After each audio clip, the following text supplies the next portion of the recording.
Colossal question. Who came up with the alphabet in the first place? No single person, people, or culture invented the alphabet all by themselves. It slowly evolved over hundreds of years. In order to understand, we have to go back more than 5,000 years to Egypt. The ancient Egyptians wrote using a kind of alphabet called hieroglyphics, which were single pictures that represented entire words or ideas. This meant that the Egyptians had thousands of different hieroglyphs representing all sorts of things.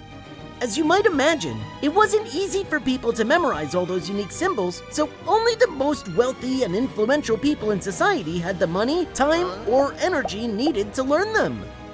A couple thousand years later, sometime between 1850 and 1700 BC, the most common Egyptian hieroglyphs were adapted, simplified, and spread by merchants to make trading simpler. This alphabet had 22 letters in it and was much simpler for sailors and merchants to memorize. This alphabet, also called abjad, is the foundation for most of our modern alphabets.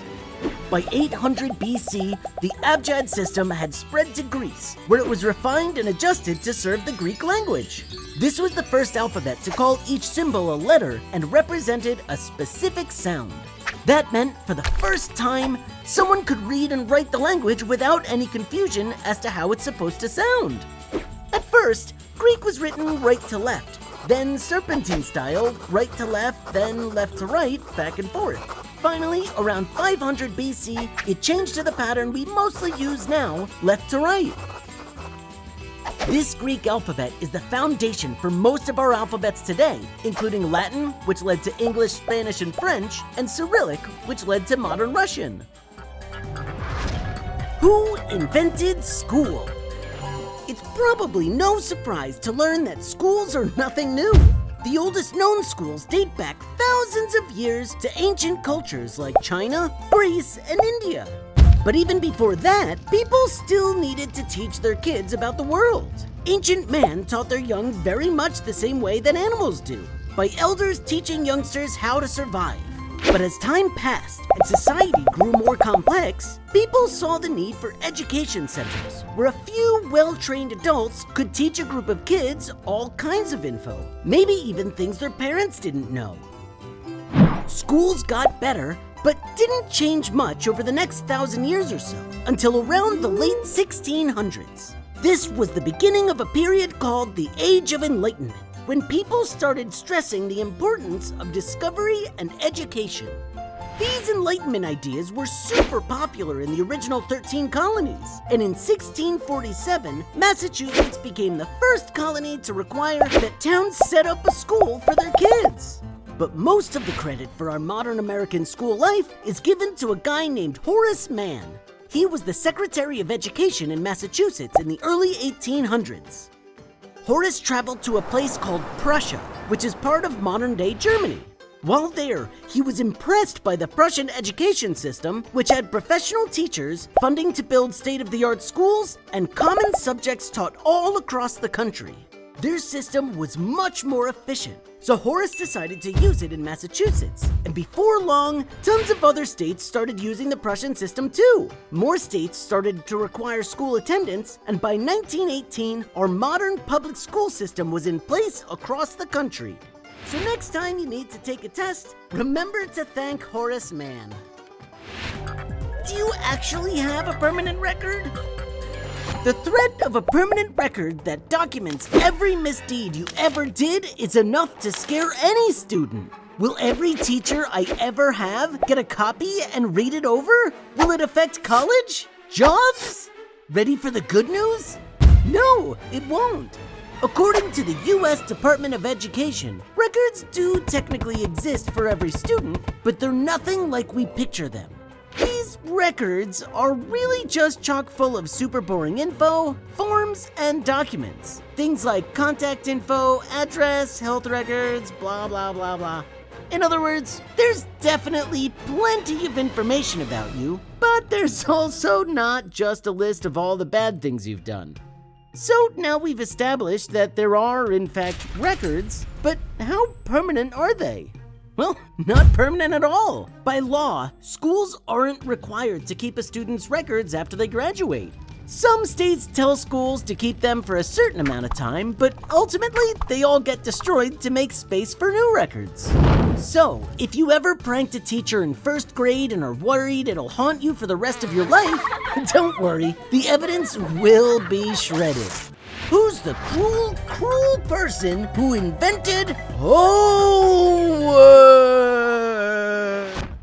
In the past, getting an education was nothing like we picture it today. No chalkboards, no recess, no assemblies or pizza parties. Even no schoolhouses. That's right. For most of history, children would receive their schooling at home, and only the rich and powerful could afford to educate their kids. That's because most families were way too busy farming, working, and just trying to get by, and the kids needed to help.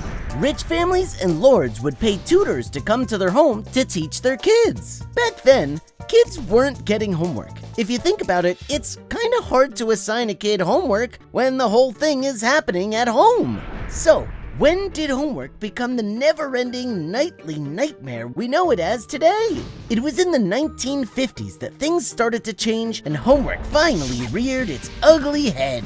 At the time, the US was competing with the Soviet Union and tried to get any competitive edge they could find. One of the ways they wanted to get the upper hand was by raising smarter kids. Teachers and school districts were encouraged to assign more homework so that American students would outcompete their Soviet counterparts and grow up to be scientists and engineers. And by the 1950s, less families needed their kids to stay at home and work the fields. So there wasn't a huge outcry from parents once the assignments started rolling in. Where does summer vacation come from, and why do we have it in the summer? Some people think that in the 1800s, schools started closing for the summer so that kids would have time to work on their family's farm. It sounds like a logical reason, but it's actually not true. In reality, we can thank sweaty city kids for our summer vacation. In the mid-1800s, American cities grew bigger and bigger as more and more people flocked to them. All those people, buildings, and concrete raised the temperature, which made cities unbearably hot. The heat led many wealthy families to escape the city and spend their summers in the cooler countryside. It might be hard to believe today, but school attendance was optional in those days, so many city classrooms would be almost empty in the summer. As school attendance in the summertime began to dwindle, some politicians argued that kids should get the summer off anyway. At the time, most people believed that the brain was a muscle, and if it was used too much, you could injure it like any other muscle. This was not true, but it did help convince people that kids should have time off to relax from the stress of school. By 1900, most urban schools around the country were taking the summer off, and rural schools eventually followed suit.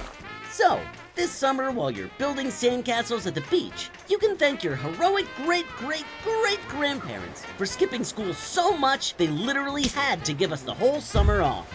Who actually invented the two magical days we call the weekend? We might take our weekends for granted these days, but did you know they've been around for less than 100 years? That's right, it wasn't until the late 1800s that the idea of a two-day weekend was first considered. This was during a period known as the Industrial Revolution, when jobs started shifting away from traditional farming and agricultural work and towards jobs in large factories. Many workers were unhappy with their new jobs since the factories had them working long hours every day, and sometimes even forced them to work 7 days a week. As more and more workers complained about the terrible conditions, organized labor strikes formed across the US. But it wasn't just strikes that led to the invention of the weekend. Many Jewish and Christian workers would ask for Saturdays or Sundays off in order to rest for their traditional day of worship. Over time, owners realized it would be easier to let workers off on both Saturday and Sunday. So that's where the idea started. But one man in particular was responsible for turning the weekend into an official part of the work week. The man behind Ford Motor Company played a big role in creating our weekend. Ford began giving his factory workers a two-day weekend in the early 1900s. Why did Henry Ford decide to do this? Why, for cynical business reasons, of course. He realized that some of his best customers were his employees. So, if he wanted to sell more cars, he decided his factory workers needed time off each week to enjoy them. It wasn't until 1938 that the federal government jumped on board, limiting companies to the 40-hour work week that we still have today. So, the next time you're lounging on the weekend, you can thank labor unions, religion, and Henry Ford for understanding that everyone's happier if people have a couple of days off each week to buy things and enjoy life. What is the absolute hardest instrument to learn? There are two main ways that an instrument can be hard for someone to pick up. Some can be hard to play, and some can be hard to learn. Lots are hard to play because they take tons and tons of practice. People who master piano have to play for thousands of hours before they get really good. That's hard. There are lots of instruments that take plenty of practice. The harp, flute, piano, and guitar, just to name a few. But others are hard to play because, well, they're literally hard to play. Take a tuba, for example. That big honkin' brass behemoth takes lots of muscle and lung power to play. Bagpipes, French horns, accordions, and drum kits all take plenty of physical skill to play well. Okay, so that's why some instruments are harder to play than others, but which one is the hardest? Well, the truth is, no one can say for sure. Some think the mighty bagpipes are the hardest, while others say the little piccolo. Some say the French horn, and others point to the giant drum kit. But most music experts agree that maybe the single hardest instrument to learn today is, drumroll please, the violin. What makes the violin so hard to play? Well, lots of things. For starters, you have to keep it firm and balanced under your chin while keeping perfect posture, leaving your left hand free to move up and down the strings. On top of that, a violin doesn't have frets like a guitar, so it's much harder to know exactly where to put your fingers on the string to get the right note. And on the violin, getting your fingertips in just the right spot is key, and master violinists need to get it perfect just about every time. As you might imagine, that takes tons of time, practice, patience, and putting up with bad playing until you finally start to figure it out. In other words, it's not for the faint of heart. But don't let that stop you. It might be hard, it might be frustrating at first, but if you put in enough effort and make sure to practice, anyone can learn how to play any of the hardest instruments out there, even the violin. Just maybe wait until high school for the tuba. You don't want to pass out in the middle of band class.